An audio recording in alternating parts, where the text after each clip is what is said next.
and a wonderful afternoon to all of you bookworms. How are you? Happy Myne Day. Your chattering magpie is here greeting you on another Monday. Oh my goodness. So much stuff going on out there. We had Super Bowl Sunday yesterday. We are, lots of stuff going on, but thank you so much for joining me today as we continue reading A World Away. How are you, gang? Everybody here? Yes, we're ready. We are excited. How are you, Discord gang? Great. I'm here. Hooray! Present. Oh, wait. All right, good. Oh, hi, Remy just joined us. Hello. Happy to see you here. Hello. Hey. So today we're going to be reading chapters 103 and 104. Unfortunately, I made a little mistake here on the description of the video, but you'll see. I'll fix it later. So, yes, it's been a while since we read. Unfortunately, last week I had some stuff come up on Wednesday, so that really kind of ruined my plans to get a read-along. But we're here and we're going to make up for it with this one. It's going to be a rather long one. We have 2 chapters. One of them is fairly long and the second one is mid-long, so rather it's the other way around. The first one's going to be a little short and then it's going to be a little long. Whatever, you'll see. But if do you guys remember what's been happening so far in the A World Away world?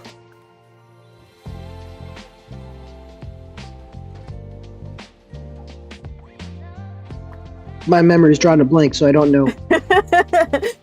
Very interesting. Yes, indeed. Nothing's working out for anyone in the world at this moment. That's a nice way of putting it, honestly. Nothing is working out. So, again, Ferdinand in the sovereignty with Eustace and Eckhart. Myne is at home in Ehrenfest. She just got, she found out in the worst possible way that she's pregnant. So that's happening over there. But Dolores did get her redemption arc, and we're gonna finish it all today. We're gonna close it out with a pretty bow on top for Dolores because she grew on us despite her psychotic tendencies. No, she did grow on us. And so we're gonna have her final chapter right now. But let's see. And she had an entire arc, and she grew as a person and as a character a lot. And she's not the little mean girl that she was at the beginning of the story. She really reflected on her past mistakes and kind of is like, maybe this girl and everybody else isn't out to get me, but at the same time that trying to trust someone she shouldn't have led her to a trap that nearly killed her. I must beg to differ a little bit. She's still a mean girl, but only to people that she likes. Right. So it's a little too sudden for her to turn her ways all the way, but she has made a very important change. So hopefully from there she can kind of, make other changes, but she has done an important thing. One of the things that it's really hilarious to me over last week, somebody asked on Reddit, like, hey, I've been meaning to ask you guys about A World Away, the fanfic. I'm afraid to read it. Should I read it? And so all kind of opinions came out, and I was just like reading. I say read it. Read it now. Well, okay, so I was just kind of like chuckling. I was like, well, I understand why people dropped it. Like, I was reading the things, and honestly, I knew what I was getting to when I wrote this thing. So I am not appalled or surprised or anything by people's like saying like they dropped it. I knew they would drop it. It's just not for everybody, okay? I have a particular taste in my fanfics, so this just appeals to me, and this is for people who like this sort of thing. But yes, if you guys don't remember, this woman likes her men to suffer. wait, no, not just the men. All the women that I love, all the men that I love, all the people that I love must suffer, okay? Not just men, okay? All right. So, but here's why I brought this up. He's a psycho. Yes. This is what we have to deal with. Yes. Dolores is my self-insert. Okay. So here's the thing, you guys. The thing that highlighted that made my absolute it made me super fantastically happy was a comment that said like the only thing I really liked, or the only highlight, or something like that, or something about like the highlight of the story was basically just the Dolores arc, the whole Dolores story. I was like, yes, you know what? I don't care. Because I love Dolores.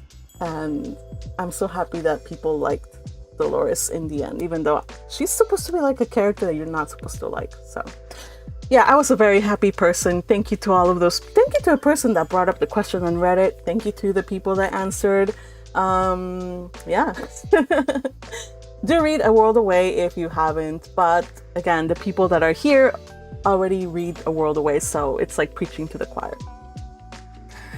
So, yeah.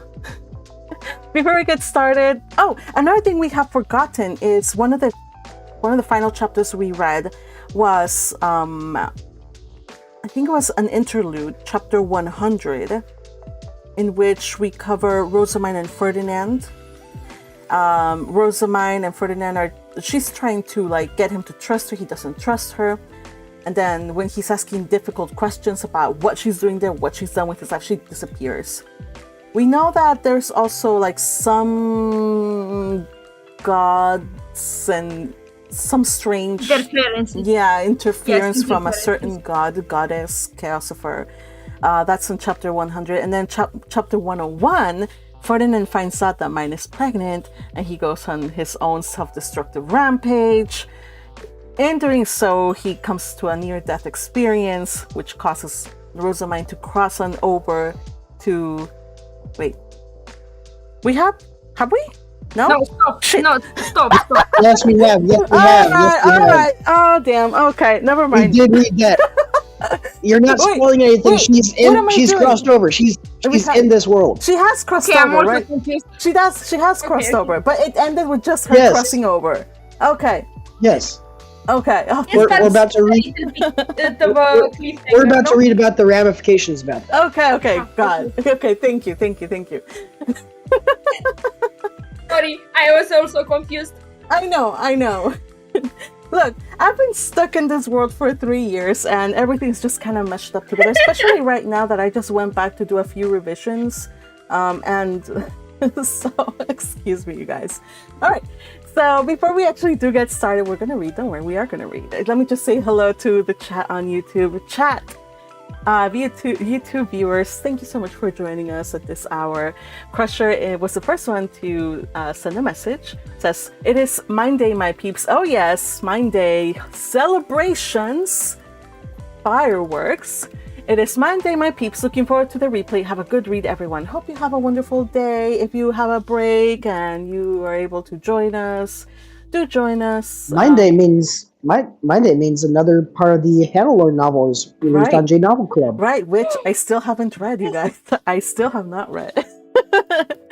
I have my hands full with Part 5, Volume 8, so I do have an excuse. Then we also have Liz Slapper, who says... Excuses. Sorry, what? Excuses. Oh, shush. Then Liz Slapper says, hey everyone, I miss you guys, but I'm slowly recovering from surgery, so I might not be here. Oh, owie. Liz, darling, I hope you are doing well. Sending you all the hug, all the love. Thoughts and prayers so you can recover soon and be back with us. We love you. Yes, recover soon, please. Lots of hugs and kisses. Here. Yay. And we also have Yukihime. It says, hello, Yukihime. You're here. TL I says, think it was more of a hello. oh, okay. Let me redo that again. Hello. Is it me you're looking for? All right. Well, that went a different direction than I thought. I was looking at the Adele? Seinfeld episode. No. Hello. No. I'm Lionel Richie is stuck in my head forever, so it'll always be Lionel Richie. Not even the power of Adele could could ever change the hello. The only person that could surpass the hello is hello, my name is Emilio Montoya. That's it. That's as iconic. But yeah. I thought it was Inigo. Whatever his name. Inigo Montoya. There we go. Inigo Montoya. And then we have Teal says session 44. I hope none of us are tetraphobic. Is that a thing? Like afraid of fours? A fear of the number 4, yes, and especially in East Asia, they're a little I thought it was suspicious 13. of that number. Well, okay, so in Japanese, 4 can be pronounced either shi or yon. And shi is synonymous with death, so they prefer to say yon. Okay. And in Chinese too, if you say it, it's also death. So yeah. Oh, how terrifying. Just get the shivers thinking about it. Unfortunately, though, that's one of my lucky numbers. I have 2 lucky numbers, 4 and 3. So for me, it's like win-win. So no, I am not a tetraphobic. I am a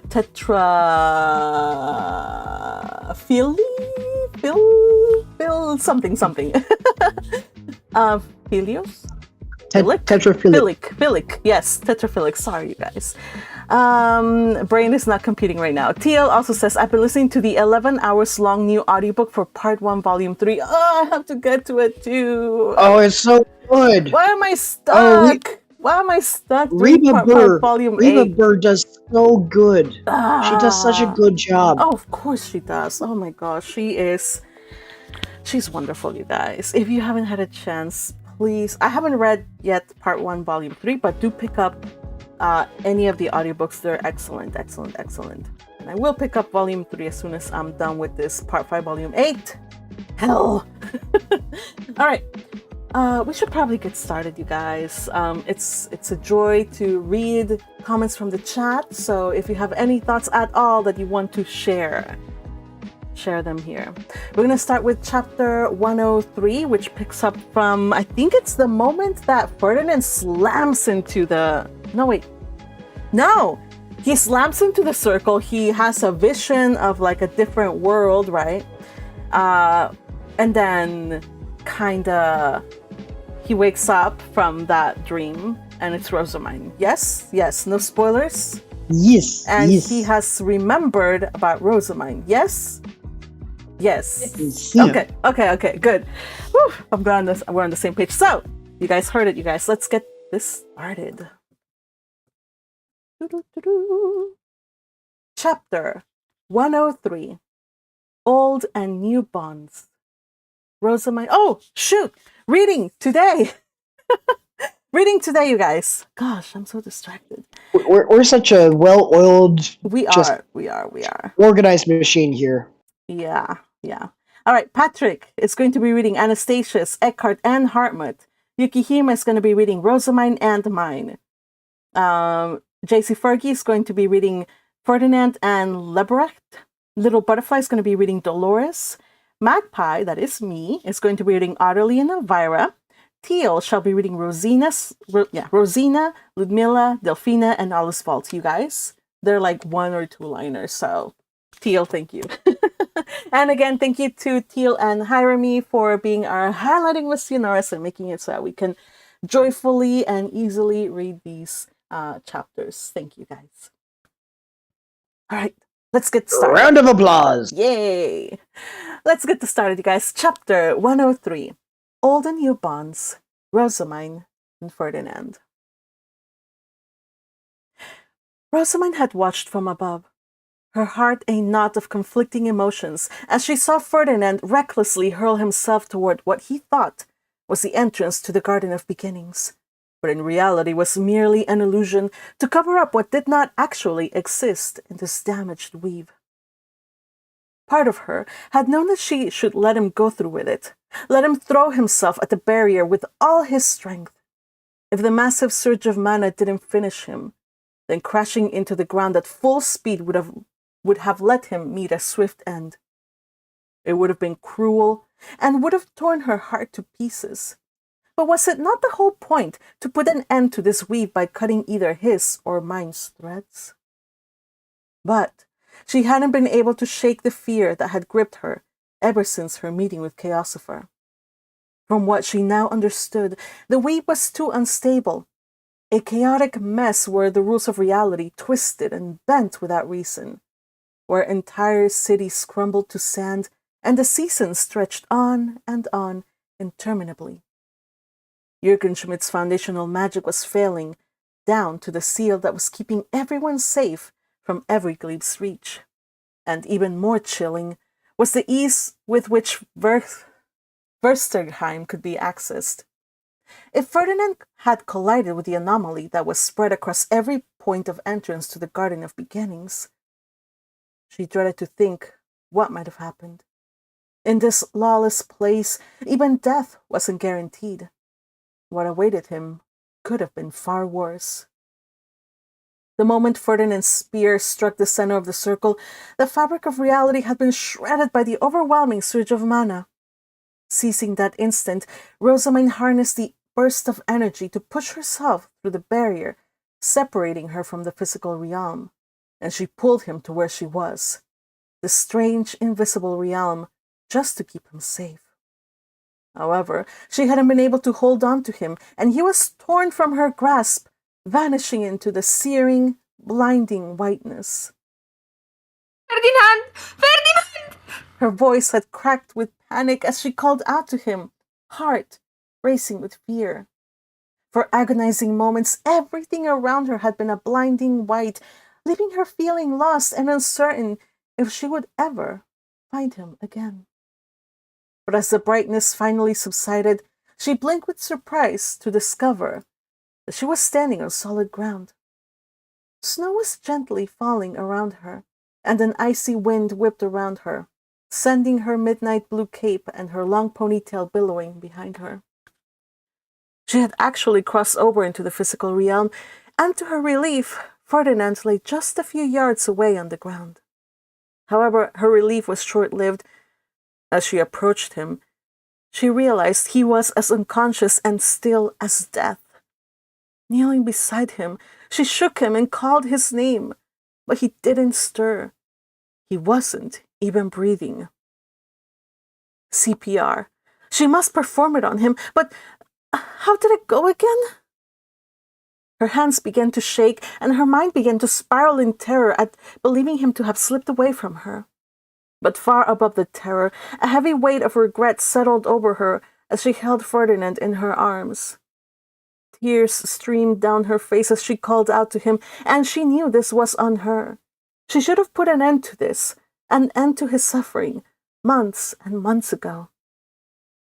Her body and soul recoiled from the inevitable, and she prayed under her breath for the gods to have mercy on her for what she was about to do. She sobbed as she summoned every glebe sword and gripped it tightly in her trembling hands. However, before she could bring it down on him, she felt him stir. At the first tiny sign of life, her resolve crumbled, and she immediately dismissed her weapon. She once more called out to him and shook him by the shoulders until she saw his eyelids flicker and open. Overwhelmed with relief, she threw herself into his arms with a cry, the joy of seeing him alive washing over her in waves of overwhelming relief. She heard him call her name, but it was the way he held her tightly, drawing her close instead of pushing her away with coldness and suspicion, that first signaled a change in him. This embrace reminded her of the Ferdinand she had left behind in Alexandria, the one who cherished her, and sometimes in their private moments held her as if she were precious and made her feel desired and cared for. The warmth in that embrace brought fresh tears to her eyes. This was the hug of a man who would have fought anyone, even the gods, for her sake. A man who loved her. When his laughter rumbled through his chest, she looked up in surprise, her eyes locking onto his face. Tell me I'm not dreaming, Ferdinand said, his gaze filled with a mix of love and anxiety. His hand cupped her face gently.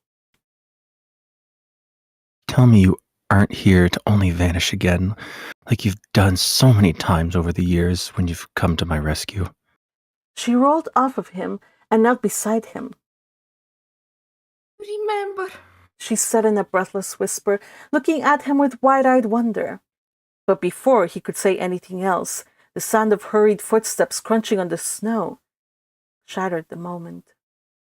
Ferdinand tensed, instinctively reaching out for her as if he intended to hide her beneath his cape. But it was too late. She was gone in a heartbeat, vanishing from his grasp as though she had never been there. Lord Ferdinand!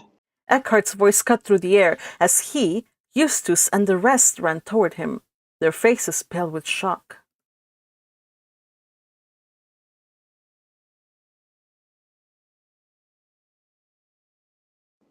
My bad, I forgot I was Anastasius. Ferdinand. Anastasius said, his voice sharp as he skidded to a halt in front of Ferdinand's retainers. What were you thinking? Do you have a death wish? Ferdinand sat up slowly, the weight of the snow on his shoulders almost as heavy as the weight on his chest. His eyes flickered to where Rosamine had been moments ago. Now just an empty space in the snow. The warmth of her presence was already fading. His heart clenched. I'm fine, He muttered, brushing the snow off his person with an elegant flick of his hand. His tone was cold, emotionless, betraying nothing of the storm raging inside. He couldn't afford to show weakness. Not now. There were bigger things at stake. I need him to meet with Zen Eglantine in 3 days. Anastasius and the rest of his retainers looked taken aback. 3 days? Anastasius seethed, his breath misting in the frosty air. What could be so urgent? Nothing justifies such insolence. How dare you demand an audience with your queen on such short notice? Ferdinand's gaze hardened, leaving no room for debate. After a silent standoff, Anastasius glowered and backed down. Fine.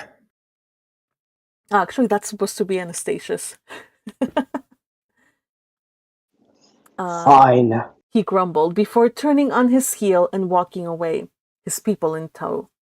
He did not, however, refrain from casting a suspicious glance at Ferdinand as he walked away. Ferdinand's retainers did not ask him any questions as they returned to the temple. And that was good, because Ferdinand had so much to process. A veritable flood of memories had rushed back to his mind, and he had to process it all quickly. And then there was Rosamine herself. She'd vanished, of course. That was what she did, wasn't it? His heart felt heavy with sorrow at having lost her again. But as the group trudged back toward the palace, the wind biting at their exposed skin, Ferdinand felt something brush against his hand. Something soft, familiar and unseen. His fingers instinctively curled around the small hand, and though he couldn't see her, he knew Rosamine was still with him. Invisible yet palpable. The fact steadied him, even as the cold reality of a potentially disastrous future loomed ahead of him. When they finally reached the temple, Ferdinand's retainers immediately set to work on the instructions he had given them earlier that morning, following the momentous news from Ehrenfest. He, however, excused himself and retreated to his hidden room, clutching Rosamine's hand tightly in his own. As soon as the door closed behind him, she became visible again, and he pulled her into his arms, enveloping her soft, small frame.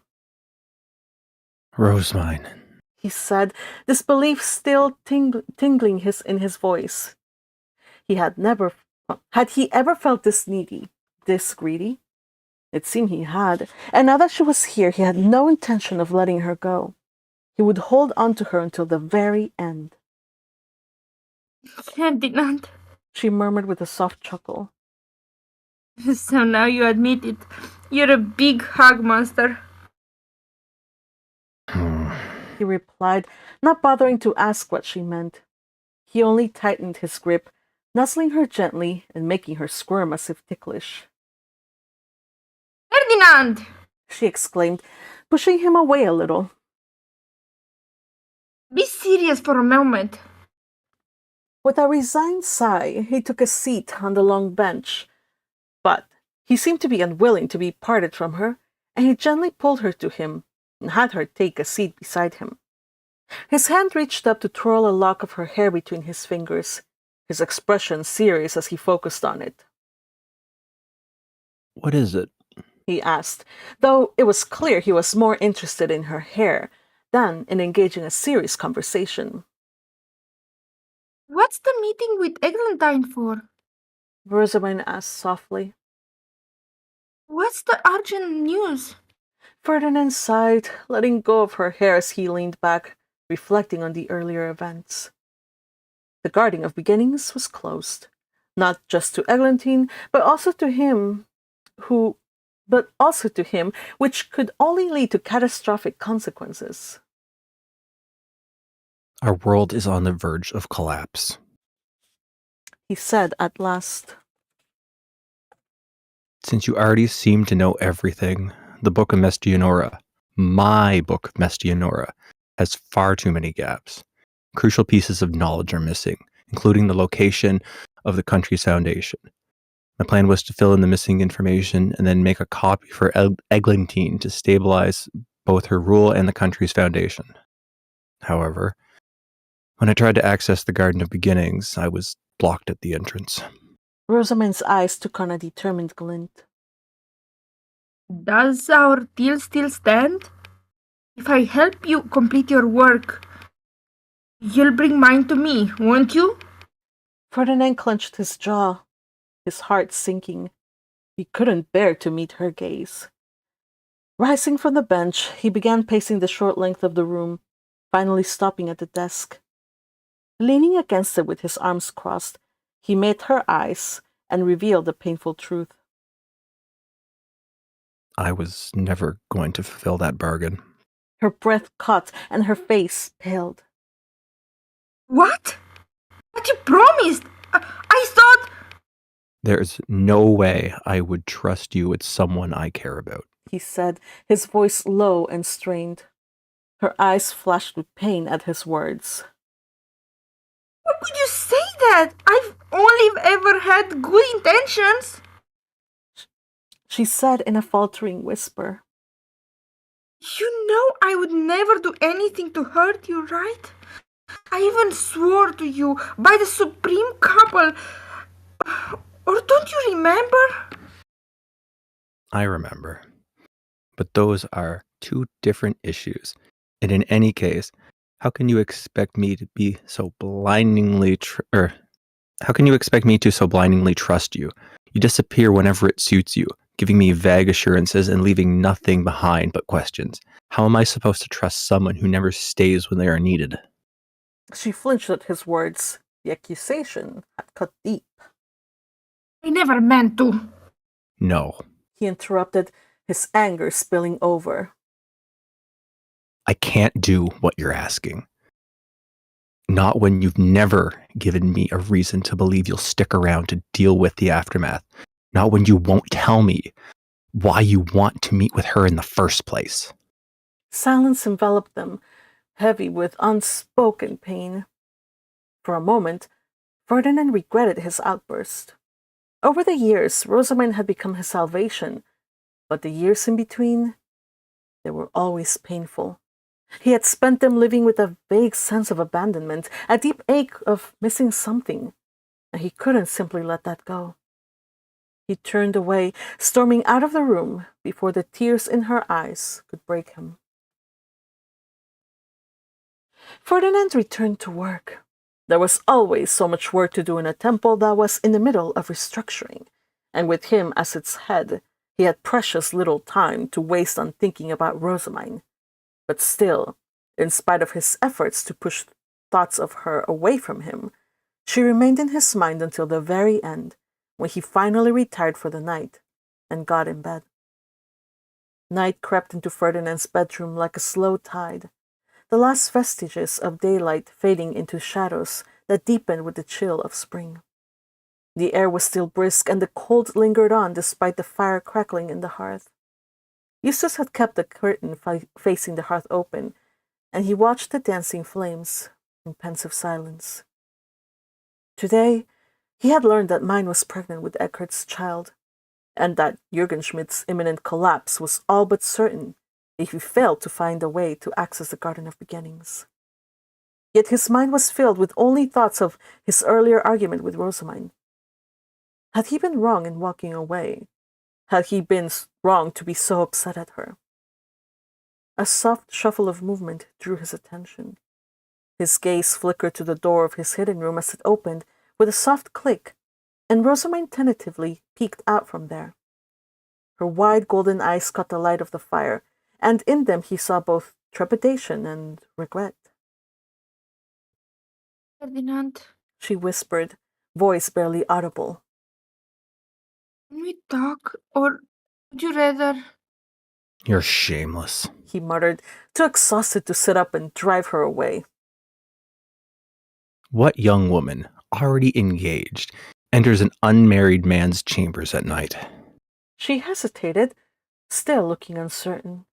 She looked as if she was afraid that he'd lash out at her again. But he was in no mood for that. Instead, he held out his hand to her. She crossed the room silently and sat at his bedside.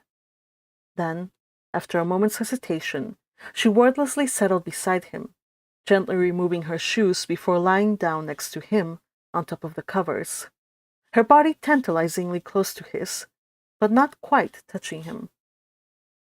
She slipped her fingers into his.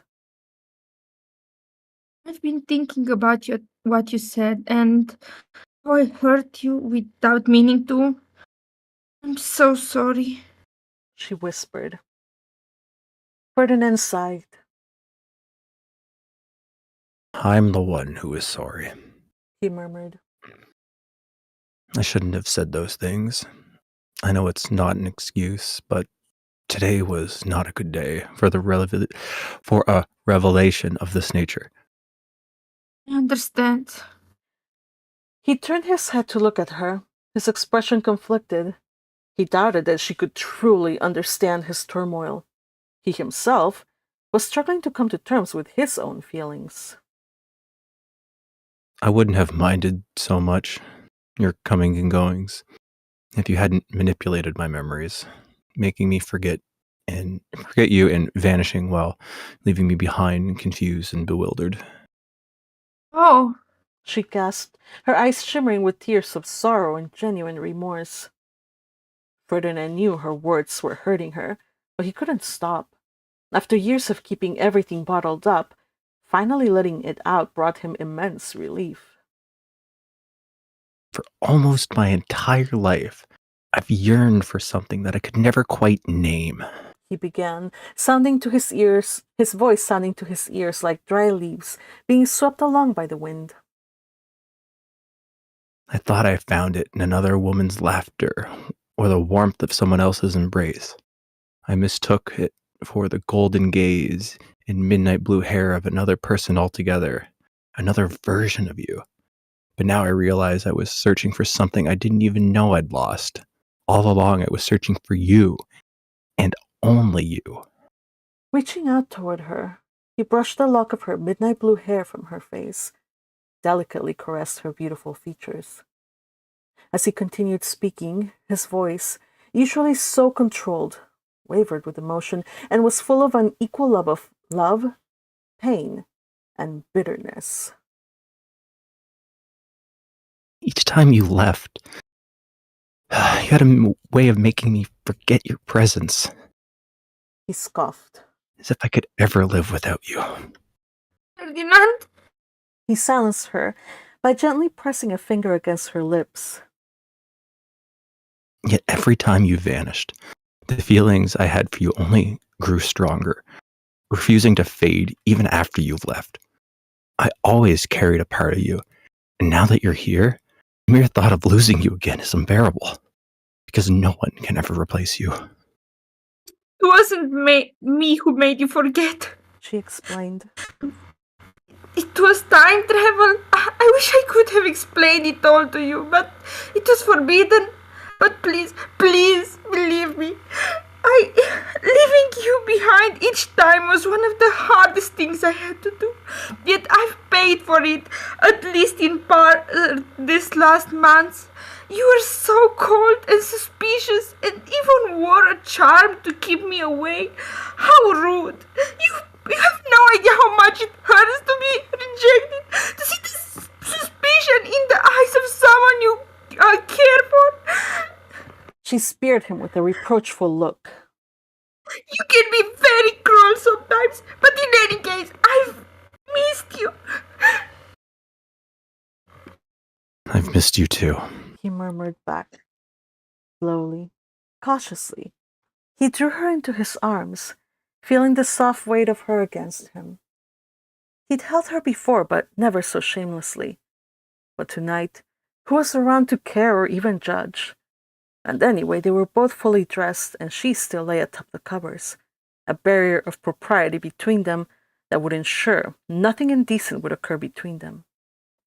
Yet, even with the heavy covers between them, he found to his delight that she fit against him perfectly, as if she had always belonged there, and for the first time in years, the ache in his chest, the painful void that had haunted him all his life, began to ease, replaced by a warmth that enveloped him like a cozy blanket.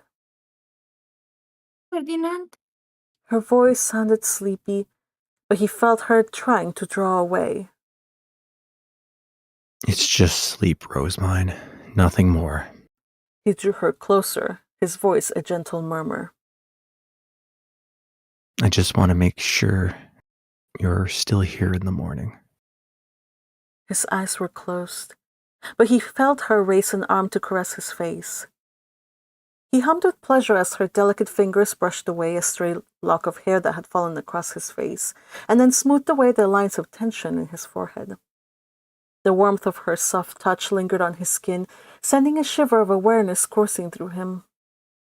He opened his eyes to meet her gaze, warm, uncertain, and shy, yet filled with a tenderness that made his heart race. For a long moment their eyes locked, the world outside fading away until she gently covered his eyes with her small hand. Sleep. She whispered, her breath feathering over him. I'll be here when you wake up. He didn't need to ask for a promise. He knew in his heart that, for all her flaws, she would never lie to him. He took a deep breath and allowed himself to just let go. As he drifted towards sleep, thoughts of the girl who had always been just out of reach danced through his mind as always. But now that girl, the girl from his dreams, was with him, by his side, and with her nestled beside him, everything felt right, complete. He knew that she'd leave him again. She always did. But tonight, he shoved that thought aside, refusing to dwell on what he knew for certain. If she left him again, he was sure he wouldn't survive it. End of chapter. Well done. Wow. Oh my god. Oh my gosh, you guys. This is better than the Okay. voices in my head. Oh, that sounds creepy, but yeah. But no, you. Now it makes sense. It makes sense. It's okay. Yeah, I was like fully in. I'm crying. I have to blow my nose. I am fully You did a great immersed. job. Wow, you guys. I could feel like, yeah. Wow. Well, Everybody did a great job. yeah. So, anything about this chapter we need to discuss? I'm trying to think of any notes that I made for this, like FYIs or whatever. I mean, we got Ferdinand. Okay, what do you guys think about Ferdinand? He's like pushing her away at first. Does he have a reason to he's It's Yeah, just instinct at this point. He pushes everyone away. Yeah, but I was gonna say, does he need a reason other than being Ferdinand? yes. true. But No, I the feel like change he's happens there. because he remembers her now. yeah. Hi, Remy. I feel like he's scared of her disappearing again. I mean, she has disappeared several times. Let's see. So if we recount again, Adolgisa for sure. we don't know how long she was with him, but she definitely was with him at that point. Adalgisa, then, or if not, like after, if she's not the one that broke him out of Adalgisa, which I'm pretty sure it's not the case, like they had to go through like official means. They did have to go through official means. Then if it wasn't her that broke him out, took him out of there, then it was during his time in Ehrenfest. One of those two has to be the proper one, when he was still pre-baptismal. Then there was the Royal Academy times, and then of course, other times in between, which I'm sure the author is going to reserve for the sequel to the story. I'm sure we're going to go through all kinds of adventures with time-traveling Rosamine, I'm positive. And if we don't get that sequel, then we riot. Right. There are so many fanfics already that have explored this. Like, I did not read any kind of Hannelore 50 year, but like I knew like at least 5 different versions for Rosamine going back in time. And like I think there is one that is going very deep into like the whole what if she is the one who took him out of Adalgisa, and it was really, really interesting to see. And it was not through proper means, basically kind of kidnap him to save him. And that's my headcanon. Yeah, my headcanon is Precious by, I think it's Absolute Color. If you guys haven't, it's that's the one that... Yeah, Precious by Absolute Color is really, really well written. It's her take on just how Rosamine broke Ferdinand out of the Adalgisa villa. So that's my headcanon. Yeah, that's the one. That's the one I think I was referencing. How about we have Teal say what she typed in chat? Teal. Okay. Mia Kazuki had a Twitter space for the 10th anniversary of the Bookworm being published, and I believe it's hard because, translation and all that, but I believe she said that the sequel is what we think it is. Yes! Oh, yes! Woo-hoo! This is what I love about having Japanese-speaking friends. I would never have known. Because it was like a live thing. It wasn't like text that you could run through Google. Yeah, so this was like a Twitter live. Oh, okay, I'm glad. I'm glad that somebody was in. Thank you, Teal. Applause to Teal, who... the evangelist. Bringer of good news. Okay. So... And if you like this good news, then please like and subscribe and follow your magpie. She's got this channel, and her main channel is the Chattering Magpie. Indeed. Please follow her on both channels. We would love to have you join us on our live streams, and Magpie is planning to record and edit new videos for the future. Yes. So please join us, and join us in the Ko-fi so you can join us on Discord. Do so. Come here and laugh, cry, and exasperate my magpie. Magpie has to grow a thicker skin, so apparently with you guys.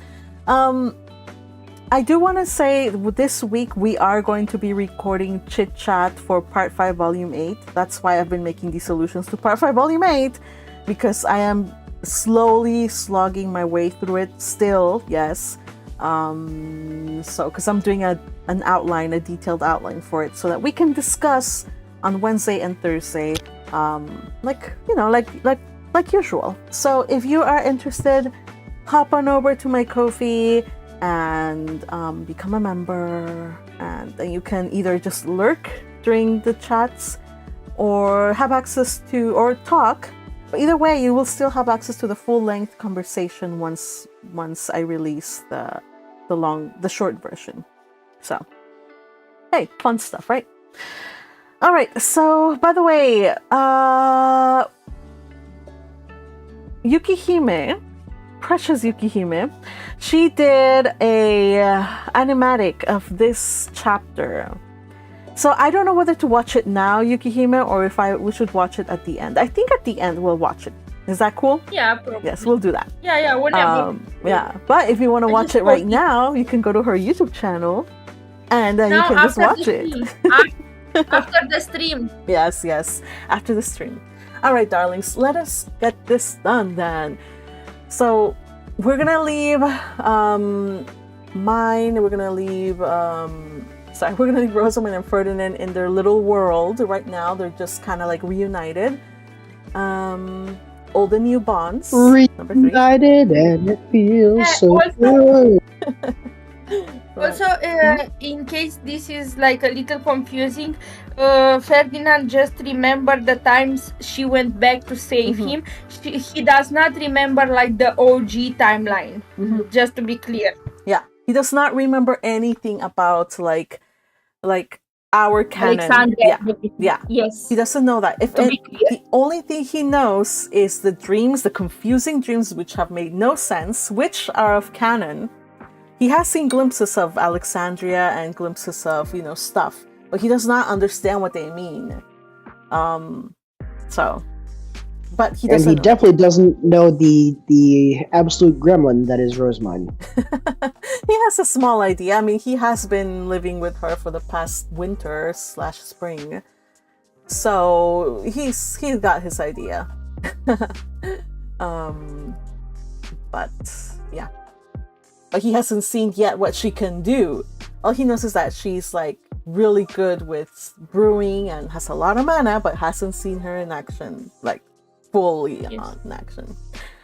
Also, I just found so from my comment what I was also thinking when I first read it. I was like, when she has the sword above him, I'm like, no, don't open your eyes right now, Ferdinand. Like, I know you're gonna open your eyes. Don't open them. And like, I don't know how he would react if he had opened his eyes like a little more suddenly and he saw her with the sword above him and being like, oh my god, that's a whole image, okay? Heaven forbid. Yes. I had a bit of a more morbid reaction to it, because I was imagining if she had used the sword of Oiglibe to stab him, would he be encased in ice? No, he would. I believe when you use the sword of Oiglibe, you turn into sand, and all you are left with is the face stone.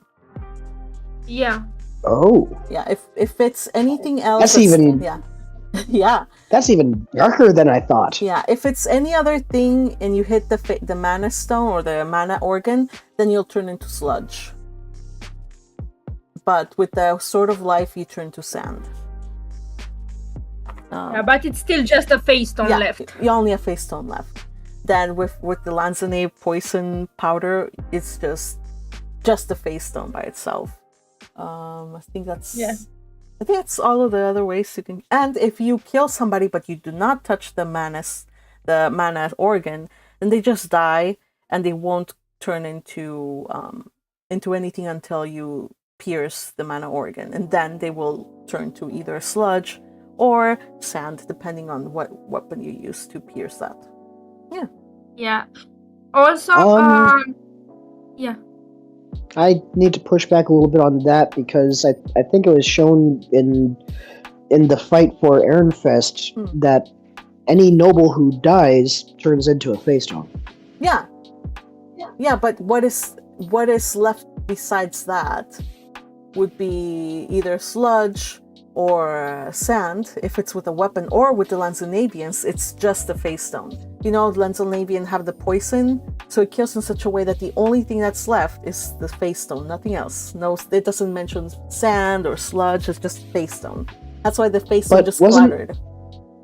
Wasn't Georgine gonna turn completely into sludge if he didn't decapitate her and put her head in that She did turn into time-saving sludge. Yeah, but he didn't pierce her mana organ. He decapitated her first, and then he pierced her mana organ, which caused her to turn into sludge.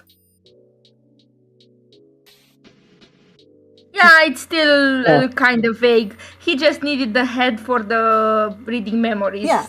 So yeah, the science isn't really exact. I feel like, even for the canon. I think the decapitation, since it didn't touch her mana organ, that still left her body intact.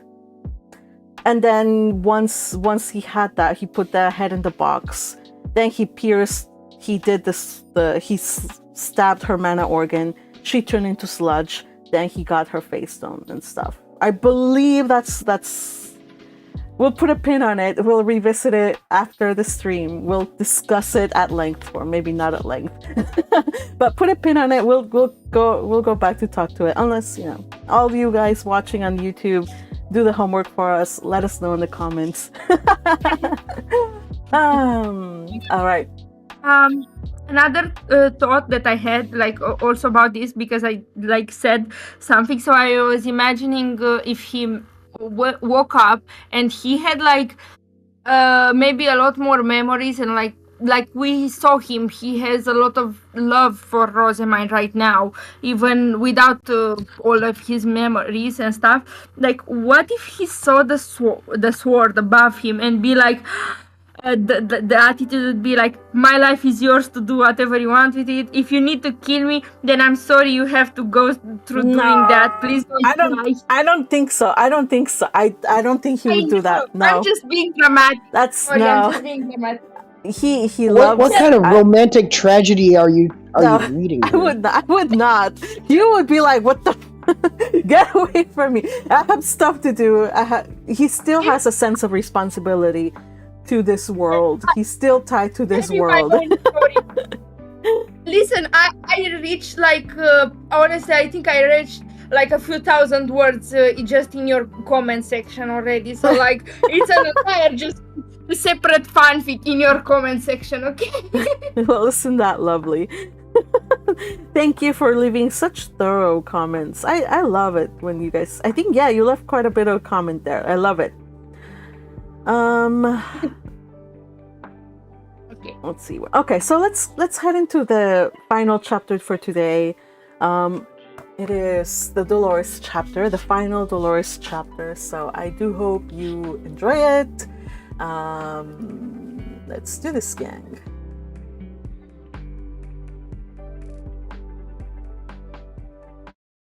Goodbye, Part 3.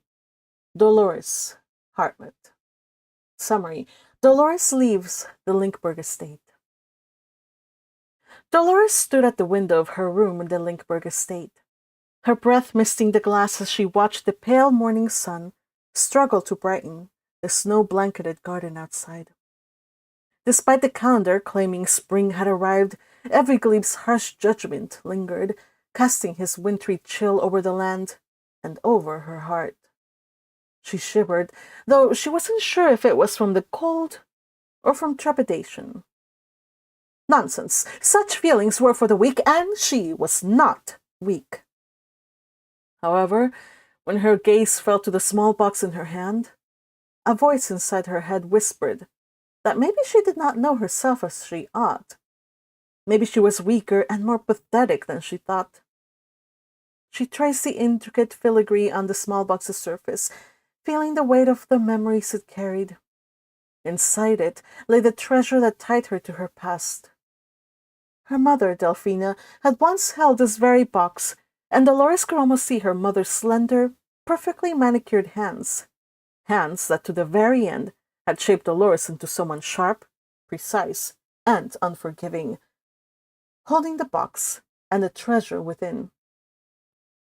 Fear and trepidation and hesitancy were for the weak, her mother had always said. But what would Delphina think of her daughter as she trembled at the threshold of her new life? She would probably look at her with scorn, especially if she knew how Dolores remained haunted by the recent events which had left her so traumatized. She no longer had nightmares about the attack, but the memories were still there, and Dolores could still recall the faebies and the visceral terror that had gripped her at the certainty of her death. It was enough to send a chill through her soul. But I'm alive. I've got the use of my hand, and that is enough. A knock at the door pulled her from her thoughts. Ludmilla entered. Everything is ready, milady. The carriage is waiting to take you home.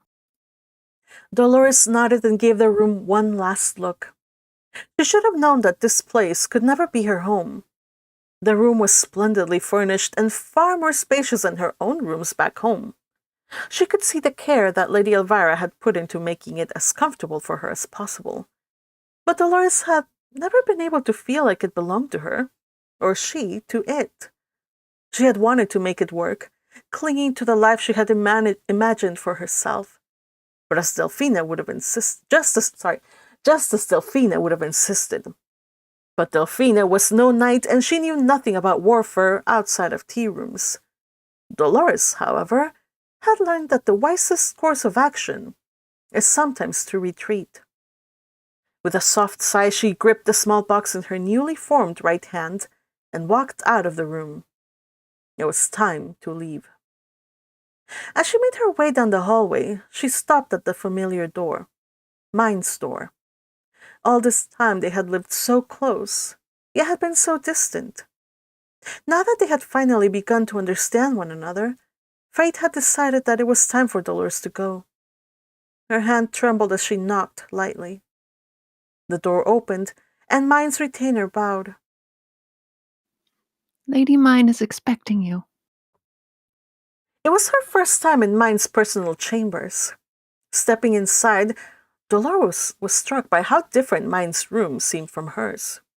Yet, as her eyes quickly scanned the place, she realized that Myne's room was almost exactly the same as her own, except for the color palette.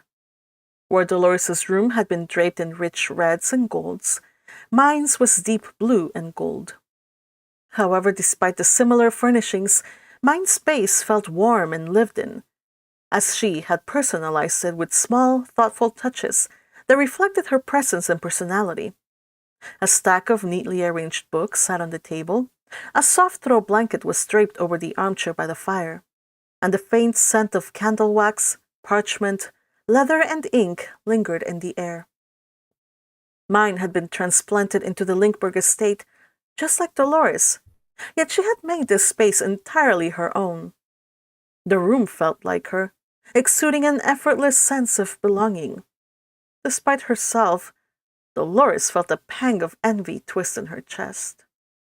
Myne belonged here, thrived here, and someday the house would be hers. All women are your rivals. Enemies you must eradicate. They are pawns to be used. Nothing more. No. Dolores quickly pushed down that feeling as Delphina's voice whispered in her mind. That's not true. Mine saved my life. Surely not all women are my enemies. Dolores realized with shock that for the first time she had pushed back against her mother's teachings. But how could she not? The fact that Dolores was still alive, and she still had a working right hand, was proof enough for her. Maybe not all women were rivals and enemies. Maybe she might hope to find a true friend among them. And maybe she didn't need to be so afraid of being thought of as weak. Maybe she could let herself believe that one could be both strong and courageous, even in the midst of fear.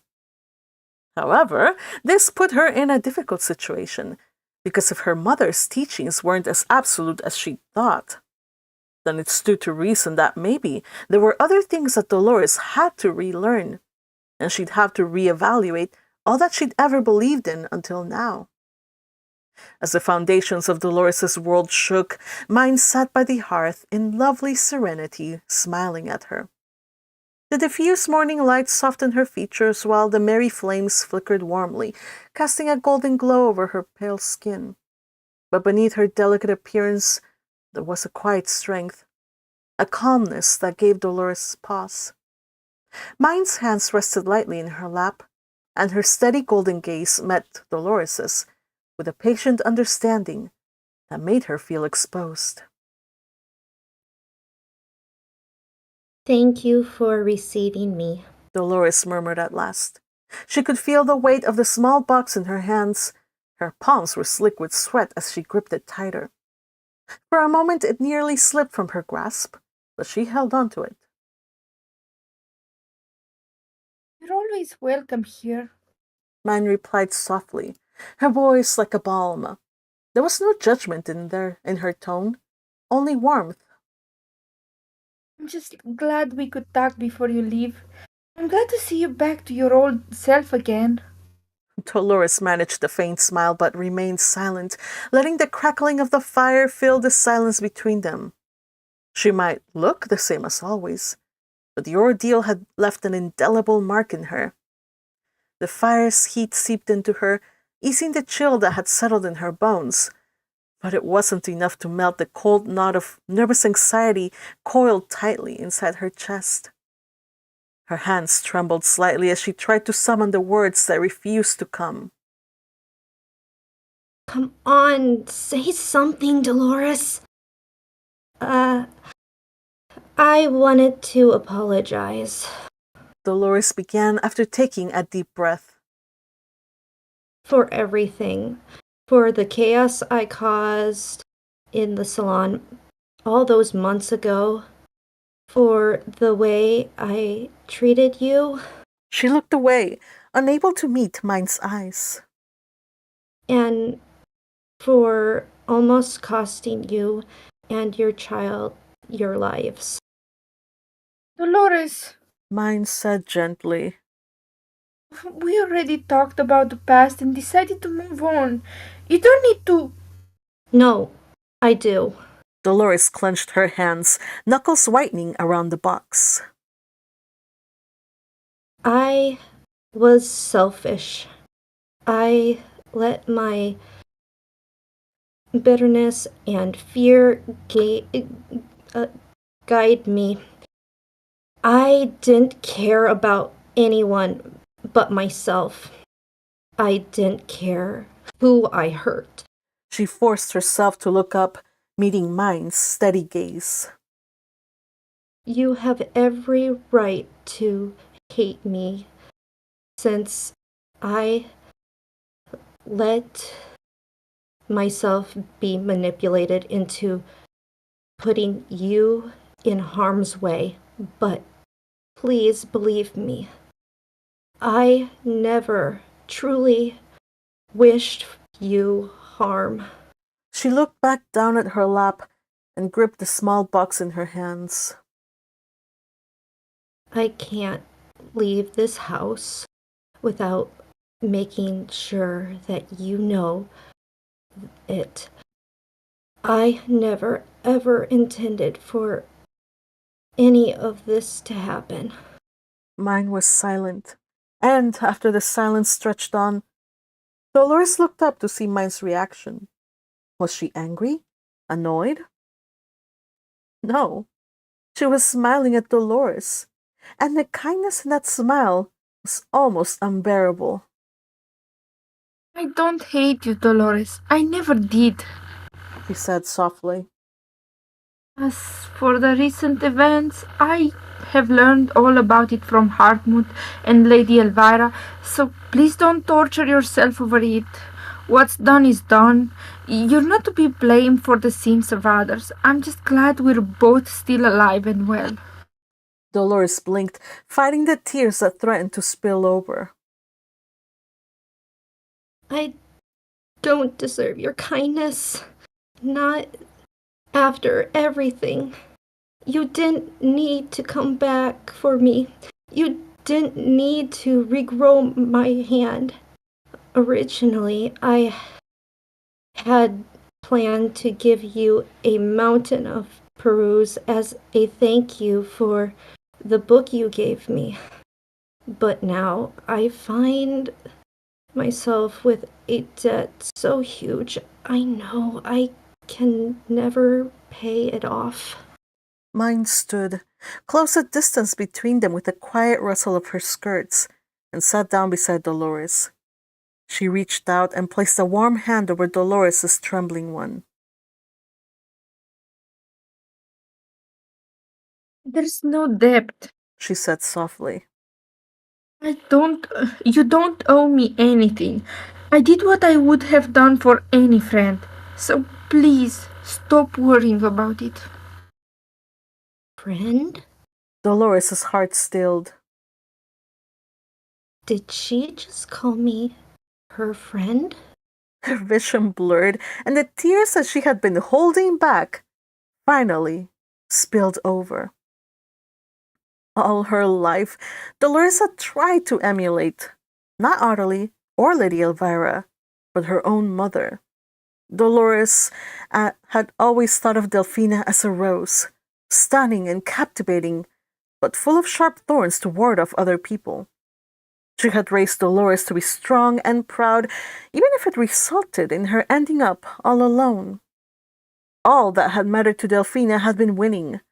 As a result of learning that from her mother at such an early age, Dolores had been unable to connect with others all her life.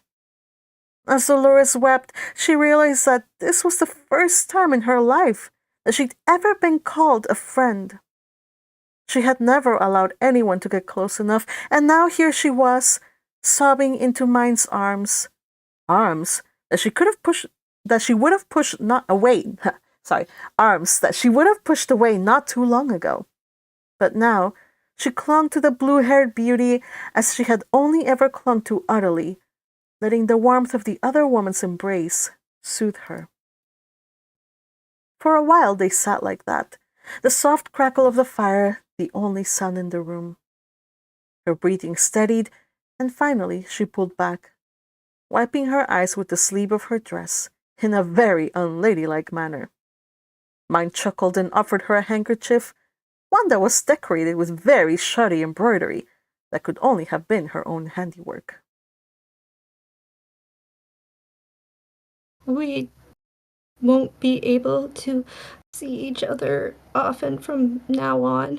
Dolores replied.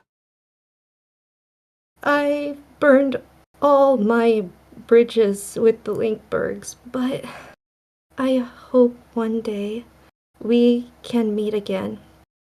I would have liked it if we could have been sister-in-laws, but maybe...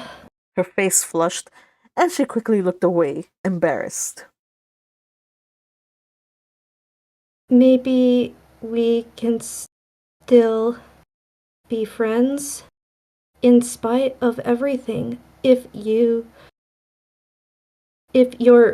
all right with that. If not, I understand. Really. I'd like that very much. Myne interrupted her with a gentle smile.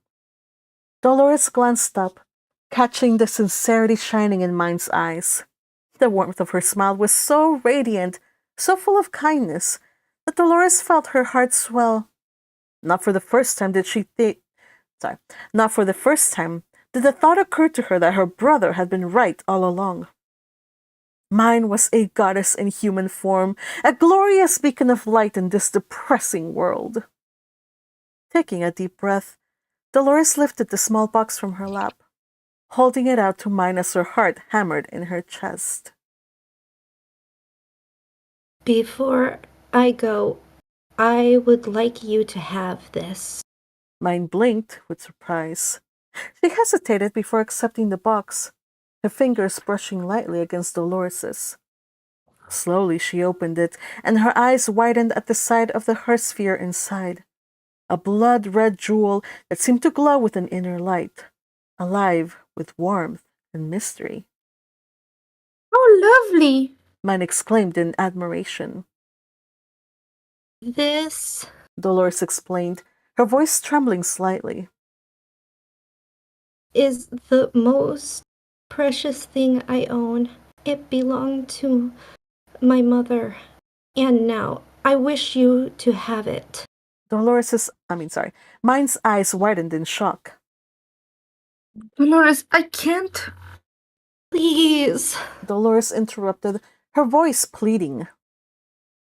You've given me something more valuable than you could ever know. Not only did you give me back a little of my father through the book you gave me, but you also saved my life. You didn't abandon me, even when you had every reason to. Myne's lips parted, her eyes glistening with emotion. Dolores. Oh, sorry. Dolores. Take it. Dolores urged, pressing the box more insistently into Myne's hands. Her heart raced, but her conviction never wavered. This is my way of thanking you, but also of protecting you. The Hersphere is a powerful weapon against your enemies, but most importantly for you right now, with so many threats around you, it will protect you. Just ask Hartmut. He will tell you how to use it. My hope is that it will keep you and your baby safe. Myne hesitated for a moment before nodding slowly, her fingers brushing over the smooth surface of the face stone.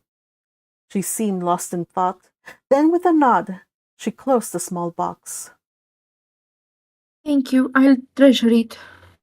Dolores's heart lifted slightly at those words. So this was what making friends felt like. It was daunting, knowing she'd have to do this again and again, with so many others she had wronged, facing the mistakes she'd left in her wake and making amends as best as she could. But somehow, it no longer felt impossible. Myne had shown her that she could face it, that it was not only possible, but necessary. Dolores drew a steadying breath and smiled, her voice soft with gratitude. You're exactly as Hartmut said. She murmured. A saintess, a goddess. Myne grimaced and shook her head. I'm just a friend, Dolores. Nothing more. Dolores didn't bother to tell her that there was no reason why she couldn't be both. She rose to leave, but just before Myne's attendant opened the door for her to leave, Dolores turned back. Oh, and one more thing. She said, her lips quirking into a wry smile. Hartmut told me you've decided to take him on as your retainer. Myne's brow raised in curiosity, waiting. Dolores sighed, shaking her head.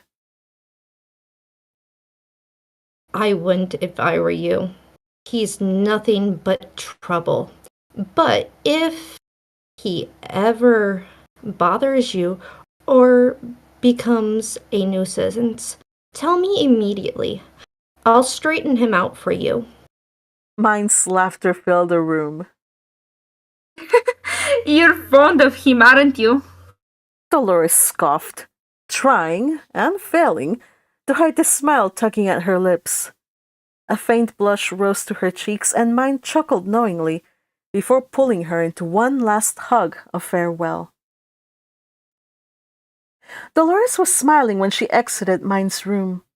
She carried with her a warmth of friendship and a feeling of optimism that she had never experienced before.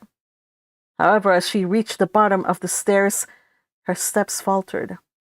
Standing near the grand entrance were Lady Elvira and Cornelius, waiting to see her off.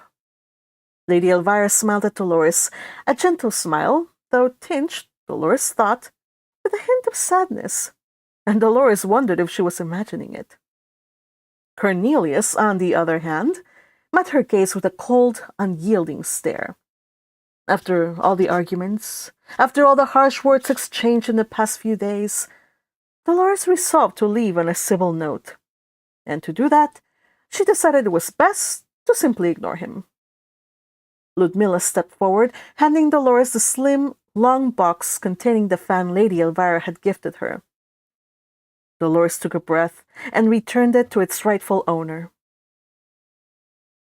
Thank you, Lady Elvira, She said, her voice steady. for everything you've taught me this winter, and for your hospitality. I shall never forget it.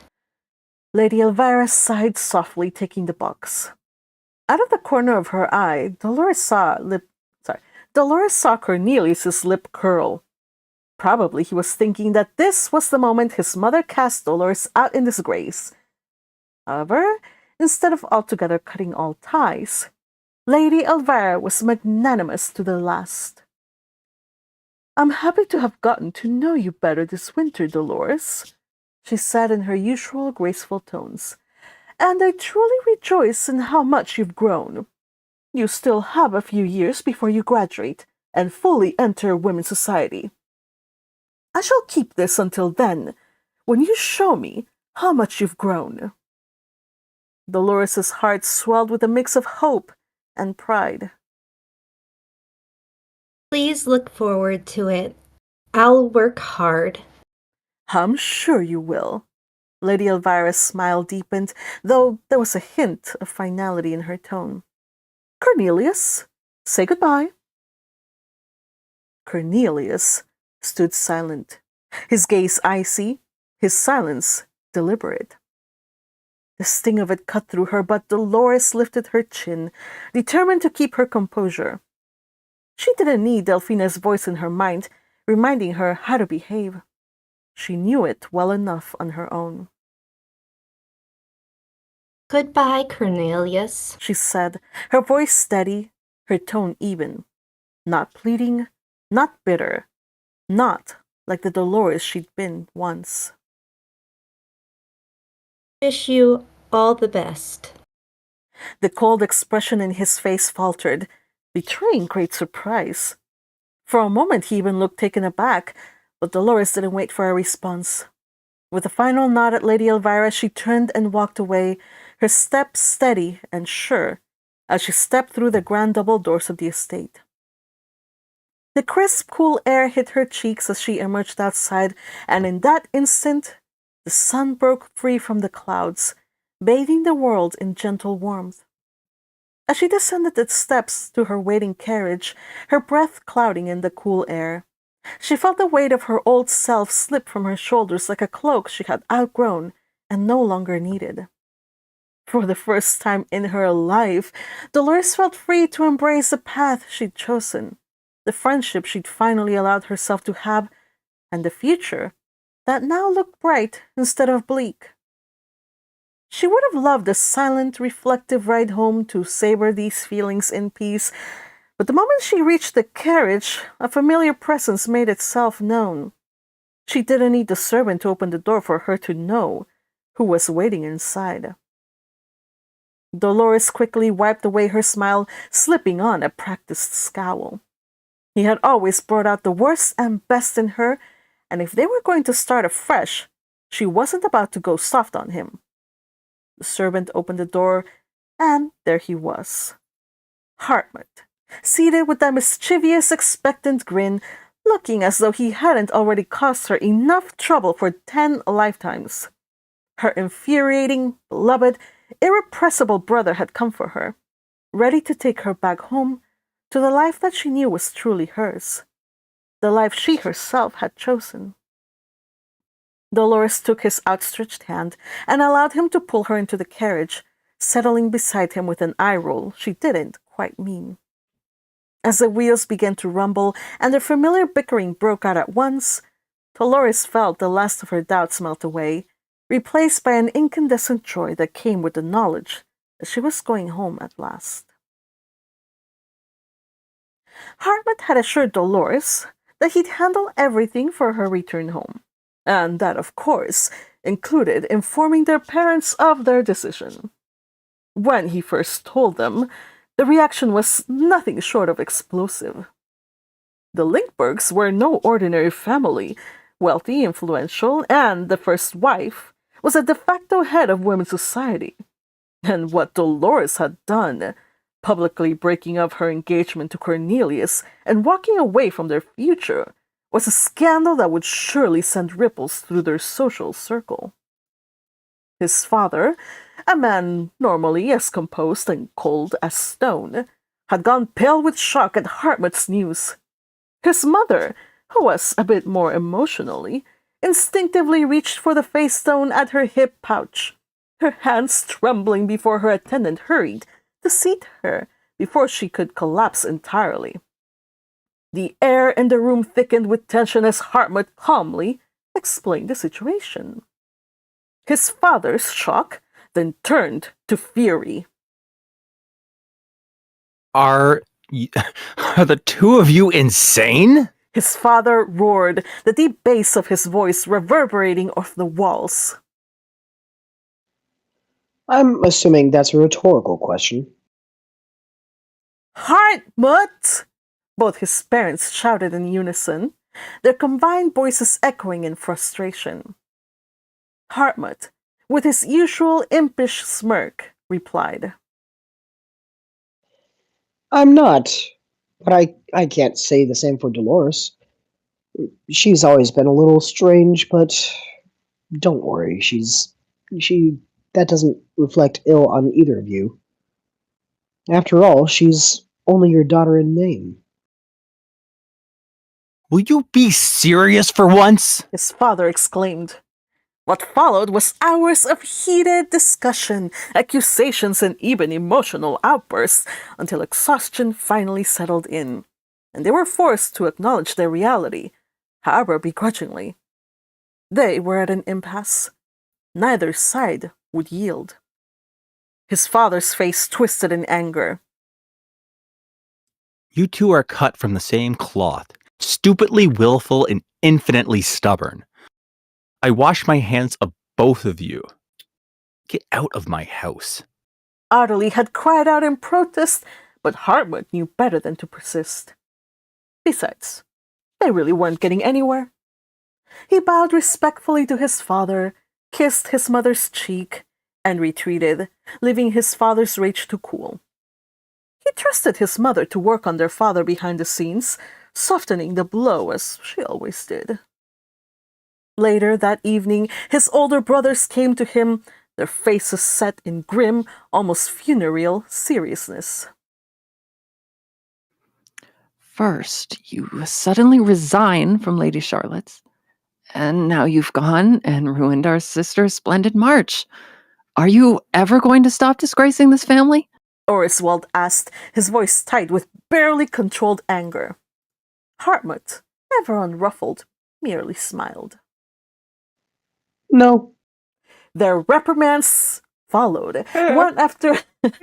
right? The reprimands followed, one after the other, and Hartmut parried each one as best as he could, going so far as to stoop to veiled threats and even a spot of blackmailing. Yet in the end, after enough back and forth, Hartmut managed to get them to settle into a neutral stance, neither supporting nor opposing his decision.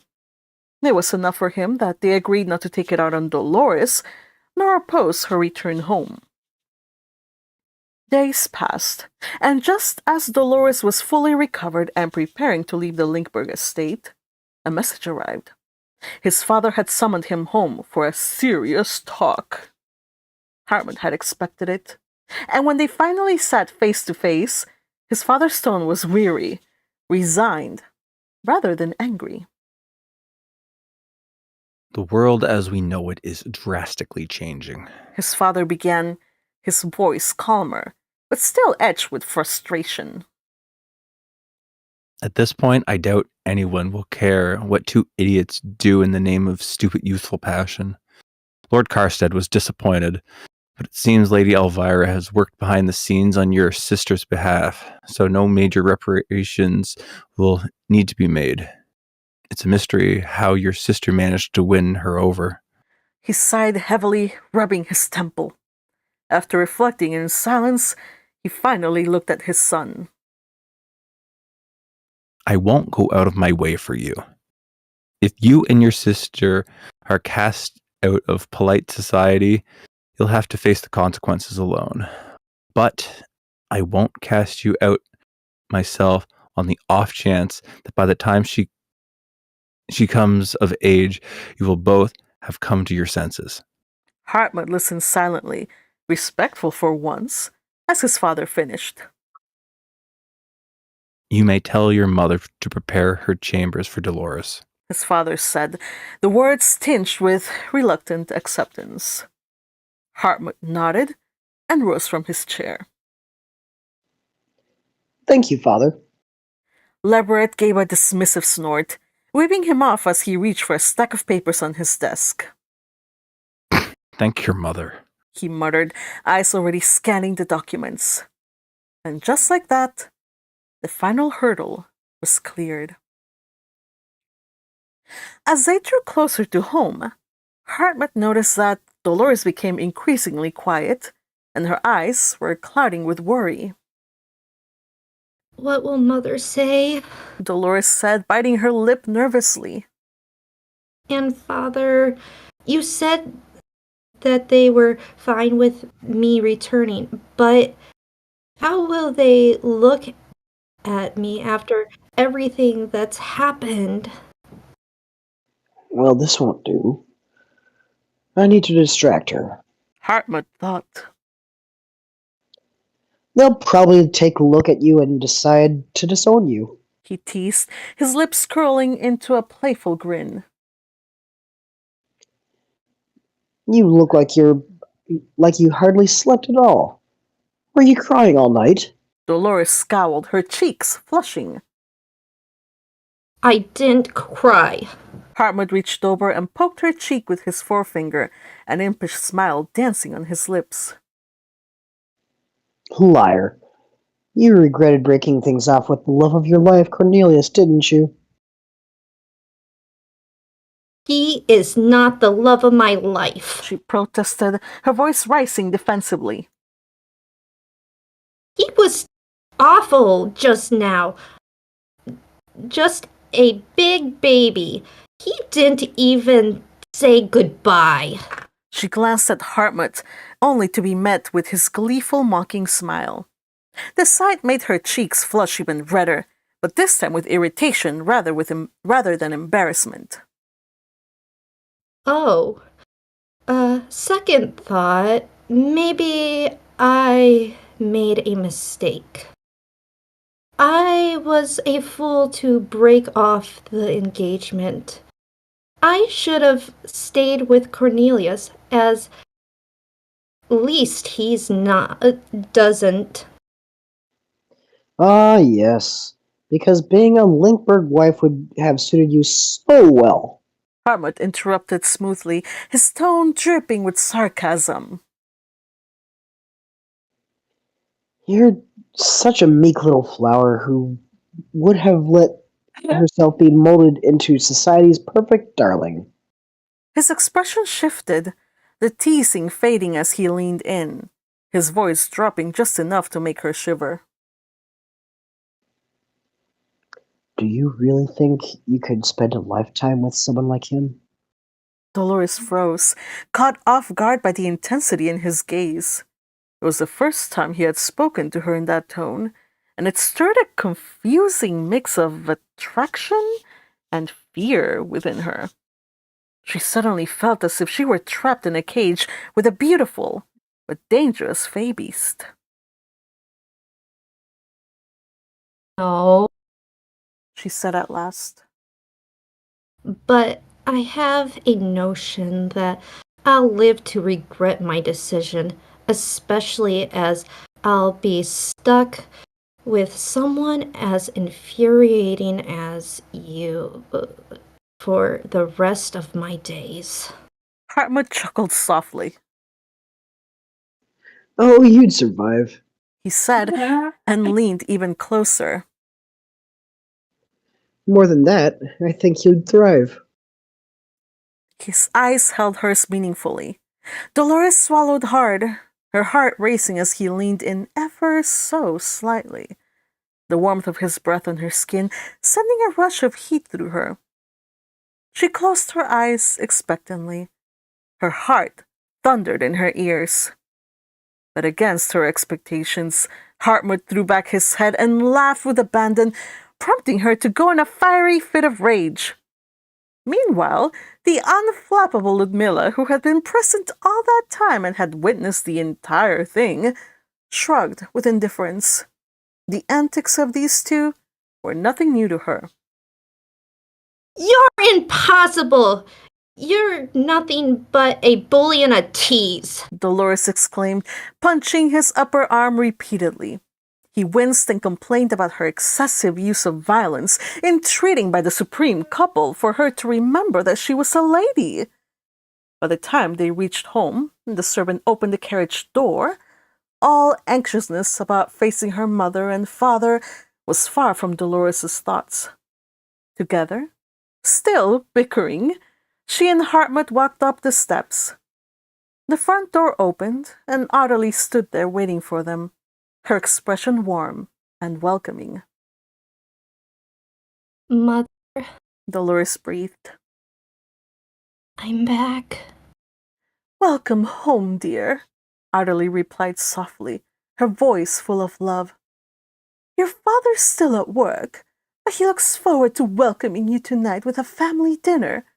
And that includes you too, Hartmut. Hartmut couldn't help but think. I sincerely doubt that. But he kept his thoughts to himself. What mattered most was that Dolores felt accepted and welcomed back home, and that they all returned to normal as soon as possible. Dolores turned to him. Her large, shining red eyes met his. They were no longer filled with anxiety or trepidation, but with the usual sparkle and flash that Hartmut knew and loved so well. He smiled down at her. I told you. I'd take care of everything, didn't I, Dolly? He said, taking her hand. For once, she didn't retort with some sarcastic or bellicose remark, but instead squeezed his hand back.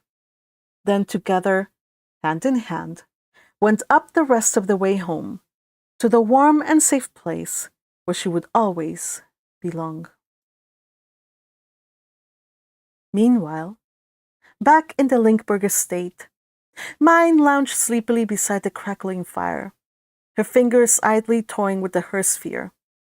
She held it up to the warm light, and the ruby-like hersphere glowed almost as if something alive pulsed within. Intrigued, she furrowed her brow at the strange energy it seemed to radiate. Lady Myne? Rosina's soft voice broke through her reverie, noticing her intense focus. This is a remarkable face stone. Myne murmured, still entranced. Dolores said it was for protection, so I suppose it would be best for me to wear it, no? Her hand brushed over her belly in a protective and instinctual gesture.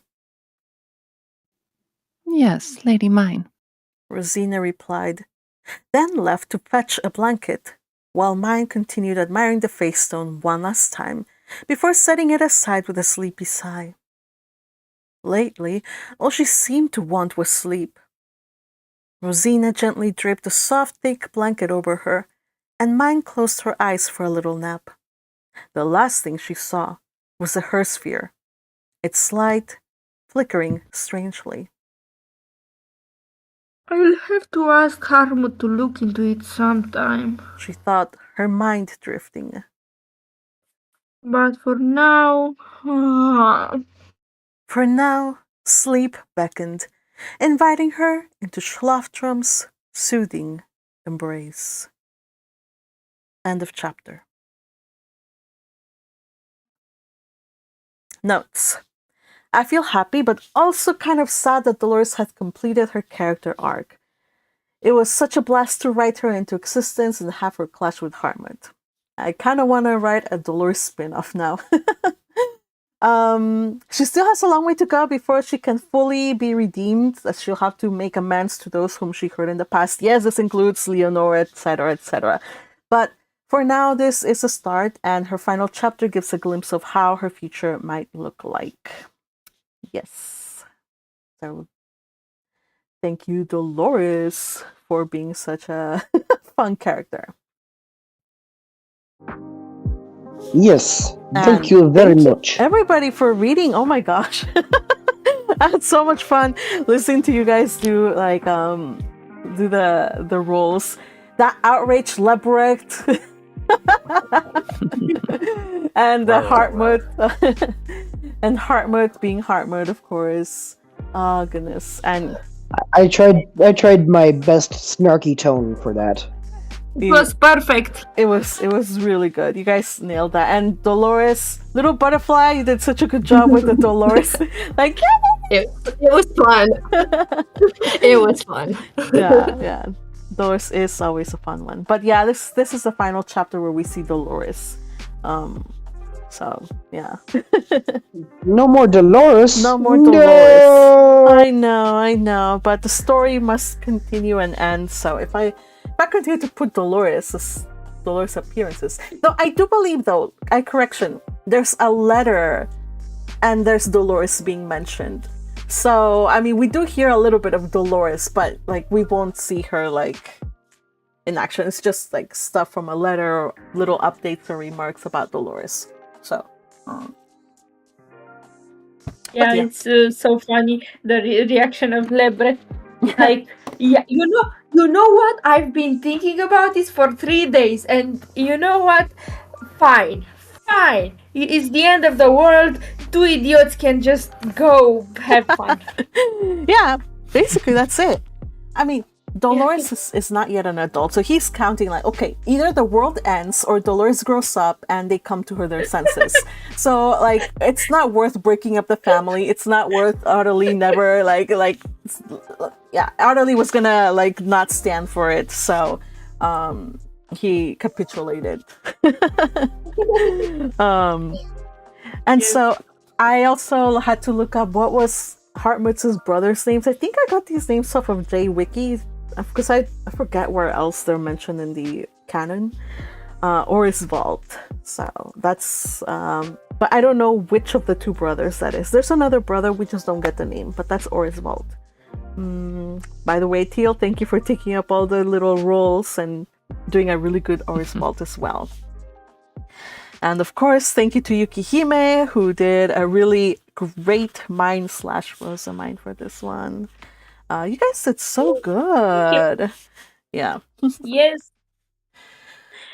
So 2 amazing chapters. yeah, those were very fun chapters. For the next, let's see, the next read along, we have.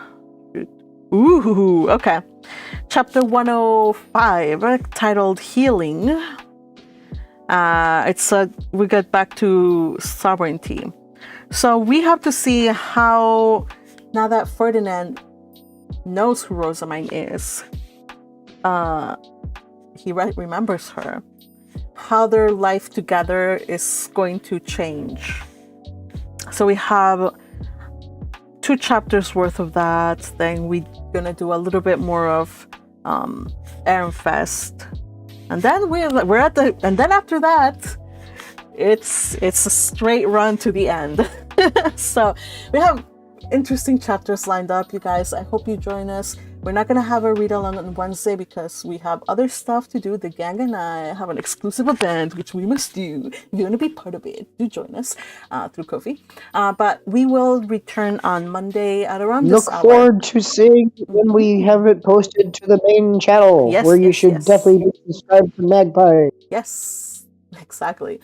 So just be sure to join us on, again, it's going to be around the same time, 1 o'clock-ish or noon, depending on some scheduling stuff I have going on. But yeah, you guys, I think that's it. We ran a little long. It's been more than an hour and a half since we started the stream. So thank you for sticking with us, and thank you all of you who are either watching live or who are watching after, the replay. Hope you join us next time. Take care, everybody. Bye bye. Yeah, I'm glad we got 103. Huh? I'm glad we got 103. Wait a second. Innovation. You didn't tell me. Yeah. You didn't remind me. Why didn't you remind me? Thank goodness. Oh my gosh. Thank you for reminding me. Hold on. Before we go, I have something to show you guys. It's a little treat. Oh my gosh, did I close that window? I did close that window. Dang it. Okay. Hold on a sec, okay? It's in the chat. Yeah, but I have to pull it up on the browser. Okay. Yeah. Were you not going to tell me, Yukihime? Were you just gonna let me end the stream without showing it, Yukihime? I didn't know if you wanted to put it I like would. on the actual stream. Anyway, maybe put it without the sound so that you don't have a problem or anything. Okay. Let me see. Let me just mute this tab. Like it's no words, the song, so. Okay, I think this is muted. Hold on a sec. Is it? Did you put it? Where did you put it? In the. It's in the chat here. Aigu. Okay. In the chat. The voice chat. Hold on. Okay. Hold on. I'm almost there. YouTube is acting up. Sorry, you guys. Okay, here we go. This is something that Yukihime made for chapter 103. So, yeah, Yukihime, let's do this. Oh, I know what we can do. Oh, can I put the song that I was thinking about for this? Yeah, can I? Yeah, put whatever song. I'm gonna risk it. So it I am going to risk it. or anything. I am going to risk the gods of of YouTube, whatever, you know. You know. Yeah. However you like. Yeah, because when I did this, the Ferdinand POV, I had a song that I was writing to when he slammed into the magic circle. I do encourage you guys to look up the songs that I write to. Because those are that's the music I hear when I wrote it.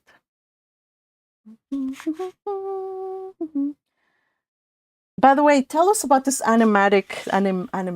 Okay. Yeah, I looked up the songs. It just felt like all of them were like a little too slow. I wanted something more intense, so I used the song from the ending of Steven Universe. It's like pretty creepy. Okay. Anyway, so everything was made in Clip Studio, and it took me like 2 months intermittently. It's like the longest animation that I've done until now. So like, yeah, you really inspire me to create and to make stuff. So I'm really happy with how it turned out. I learned a lot. Like I was constantly like, how do I animate? Like on Google and YouTube and everything. Like, how do I do this? And every time I was trying to do something, I learned something new about animation in general and about how do you animate.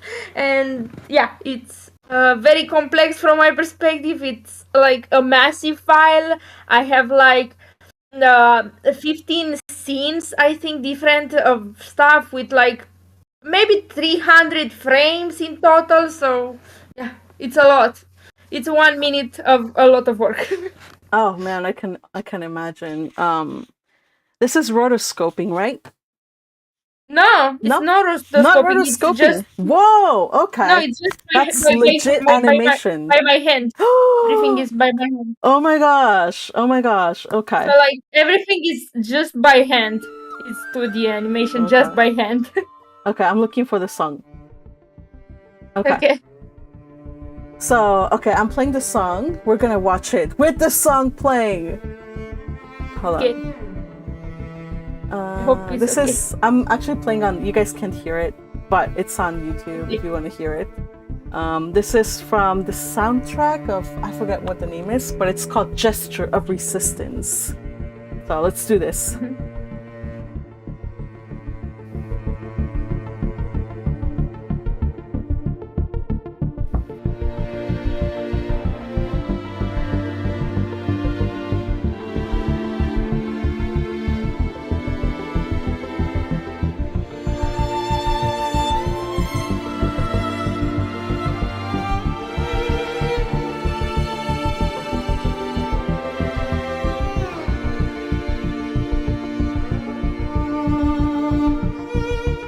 Oh no, she's about to stabby stab.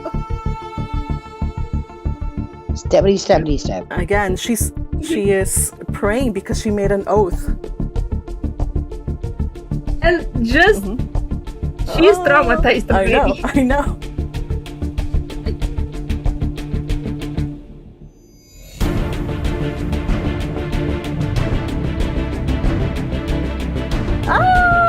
So good! Oh my gosh. Wow, that was awesome.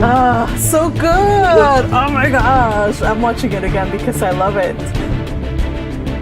I really like the effect that you do when she tried to break the barrier. Yeah. Yeah, I tried my best with that one. I was like, how do I represent the fact that she's in a different dimension? And I like did it with colors. And so like at first she pushes against the barrier, but she can't pass it. And then he uses the spear and makes an explosion. That was my interpretation of what an explosion looks like. And yeah, that's how she managed to get her hand through the barrier and pull him where she is. But then he's dragged down, and then she is also in the white space. Okay, like one paragraph. I think I memorized it, like two paragraphs of this story. Of the written. Oh wow! At this point, I mean, I was like literally doing sentence by sentence. Okay, now she's doing this. Now she's doing that. Now it's that. And so like everything. Yeah, it's the first part of the chapter that of 103, and yeah, represented to the best of my ability. Oh, so good! Applause, you guys. This is amazing. Thank you so much, you guys. If you like it, give it a like over on her channel. Let me give it a like myself here. Here we go. Yes, I am the first like. Yes. You should probably include the link to her video in the description for this video. I shall put it here on this chat if you want to watch it. Yuki Hime's video for chapter 103. Thank you for that. All right, it has been added, and I shall put it on the comment somewhere in here. Yes. Thank you. I'm glad you liked it, and I am planning to do more stuff over time with the Ascendance of a Bookworm and maybe fanfics and other stuff, but like we'll see. Okay. Well, I am just excited. And you guys, we end on a high note, except that my mouse has disconnected and I have lost control over my computer now. Do you guys want to just chat while it charges a little bit and reconnects? Yeah, you guys. I wanted to end on a high note, you guys, like showing the masterpiece that is that she made, but unfortunately, come on, come on, mouse. You guys, this is terribly embarrassing, but I do believe I'm stuck, and you guys are stuck here. I'm stuck. I can't end the stream, you guys. my Bluetooth mouse is disconnected. Part of the charm. What I can do is open my other machine and just end the stream on YouTube there, and then I'll just be forced to talk to you guys, to just be connected on Discord until I finally get control of this thing, you guys. Oh, how embarrassing. Makes me think of a certain never-ending story. No. No. All right, let me pull up. I mean, I just posted the next chapter. Oh, she has posted the next chapter. No, it's too long. We cannot delete that. We cannot. No, I'm trying to pace ourselves actually. So, because we're slowly getting to the end of the available chapters that I have written. So, all right. So I'm actually just going to end the stream where, like, here from my machine, my other machine, has been connected. Come on, precious one. Come on, baby. You can do it. Sorry, baby talk to my machines. All right, it's not working. So I'll just end this right here, you guys. Thank you for hanging out with us, for reading, and for the just chaos that happens because our technology just just messes up. All right, you guys, take care. Say bye-bye again. I'm ending Sayonara. here. Adios. Bye. Bye. Bye bye. Bye.